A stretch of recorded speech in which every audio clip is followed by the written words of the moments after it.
Many of you have been to the Cathedral Basilica, which is just down Lindell, other side of the park from us. Beautiful, beautiful building that was started construction at the beginning of the 20th century, consecrated around 100 years ago. And since then, throughout the 20th century, different seasons of mosaics were started and ceased based on Great Depression, Second World War, maybe not having enough money to put up all of these beautiful things, but there was the intent to be able to have these beautiful mosaics speak to the greater gift that we have as a church, and really to go there, and if you ever have a mass with Archbishop, like a confirmation or something, Archbishop Brzezinski's really good at pointing out and using all the different mosaics for teaching. And I've been in St. Louis longer than he has, and I was getting out my notepad, like, oh, wow, I didn't know that. That's fascinating. By the way, I've stolen the tour notes for the cathedral, so I'm going to be giving a tour later this spring, so it'll be a Friday afternoon if any CSC people, especially students and grad students, if you want to join us. But there's a mosaic that caught my eye a long time ago because a snarky older seminarian pointed it out to me. It says, "If Christ has not risen, your faith is vain." And it's our second reading, what we heard today from 1 Corinthians 15. And if you look at it at different parts or sections of the cathedral, you can't see the whole verse. So, yes, Bishop, I'm running over here to do the other things. But when I got to my seat for the first time as the MC, and I was standing there in all the pageantry and majesty, I just saw vain. That's all you can see. And I tried to get it in a different perspective. Nope, it just said vain, vain, vain, vain. When I was in Boy Scouts, my first year of Boy Scouts, I was really excited because some of the older boys said, come on, we're going to go get our Totenschitz. And I said, I don't know what that is. What's a Totenschit? And they said, it's where we get to play with knives. And I thought, I'm in. I love Boy Scouts. And they taught us all these different things about sharpening knives, how to carry knives, how to be able to sheathe them in certain ways. And when we were done with the lesson, we got a little card that said Totenschit, which was really great to be able to carry around with you, because then the older boys would be like, well, do you have your Totenschit? And we're like, yes, I do. And they'd say, great, okay, it looks good. If you didn't do well with it, they'd tear off a piece. And if you lost all four corners, then you never got to play with knives anymore. I never had mine taken away because I was responsible. But when we got the fire chit as well, there was a roar in the camp because we were holding them up and like, ah, ha, ha, we did it. We're 10 years old. We get to play with knives and fire. It's a beautiful gift. But I think I've been searching after chits most of my life.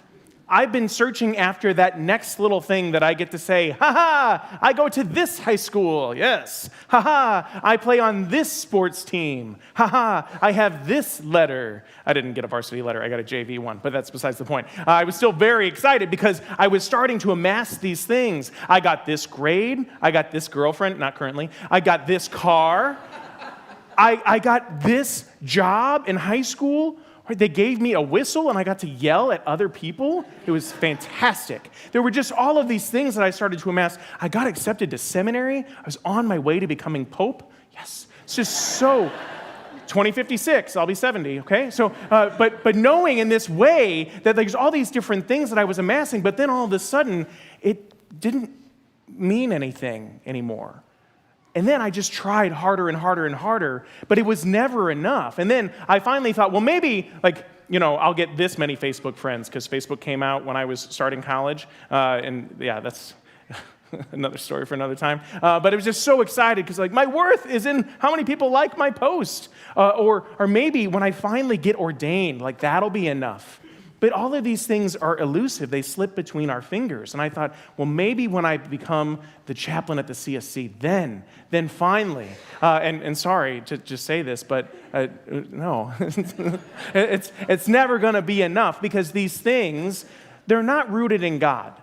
They're not bad, but I think you can look at your life too and maybe think of some of those chits that you have gotten or that you're seeking. Again, not bad to seek that job or to seek that relationship or to seek that new car. There's nothing wrong with these things flat out. But if we make them our God, that's what the first reading is starting to say, is that these things will make us perish. These things will make us always be looking for something else. And if it's in the flesh, it's futile. I think you and I know this on some level, and yet in our human tendency, we just grasp more and more to think what her opinion might be of me, or what they might think of me in this circumstance. And I can tell you, and I think you know it too, young and old, it's exhausting.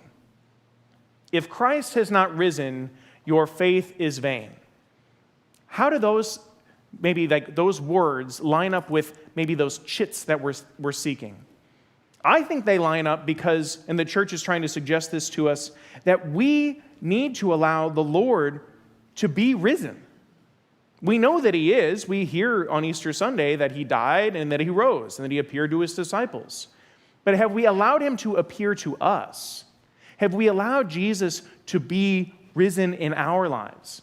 Has the resurrection been something that I personally have accepted?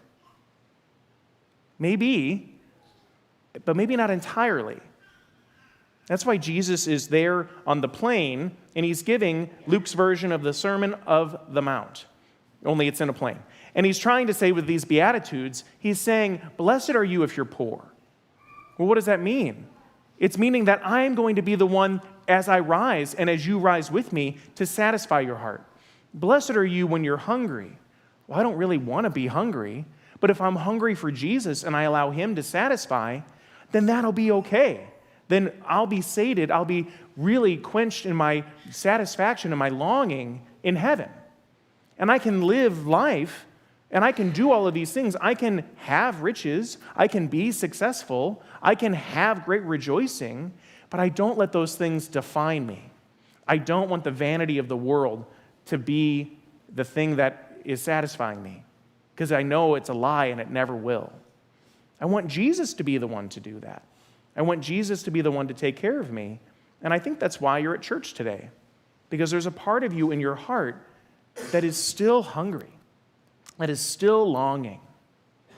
I don't know, maybe you're an Eagles fan, right? And you've just come off your celebration. You've just been celebrating for a week, and it just feels really great. I'm not one of these people. I don't care. But maybe if you realize that there's a new season next year, it'll kind of gnaw at you. Because, okay, now we need another one, right? Any Blues fans in here? Yeah? Still kind of waiting for that next Stanley Cup. It was 2019, right? So if you put all of your worth and your value in that, see how elusive it is? See how it's never going to be able to satisfy? You can celebrate it. It can be good. But if that's your entire worth, boy, you're missing out on what the Lord wants to do for you. One of our students said very constructively, he said, be less abstract. I was like, thank you for the feedback. Okay, so here is how you do this, okay? Because I think sometimes we're like, okay, that's nice. I don't want vanity. I don't want to seek after Totenschitz just for that alone. How do you do this? Think about what's going on in your life right now. Think about it. What do you have going on today? What happened yesterday? What was something good this week, hard this week, stressful, hilarious, whatever? Have you talked to the living God about these things? I encourage you to let God, who is life and love, to have a piece of your life, to have access to your heart. Hey, God, when this thing happened, I felt blank. Hey, God, when I said that thing, I'm like, oh no, I can't get those words back. I feel this about myself. Hey, God, when that person ripped on me or cut me off in traffic or fill in the blank, this is how I felt. So very practically, if you acknowledge what it is that you're experiencing and you let God be a part of it, God lovingly, but sometimes a little harshly, will say, do you see how you're not letting me be the Lord in this moment? Do you see how you're not letting me rise in your life in this moment? Do you see how you're just depending on yourself, flesh, as opposed to letting me, love, be the one to satisfy you? And then, not harshly, because sometimes that's usually when we pick up our phones and we're like, oh, and with your spirit, Lord, bye.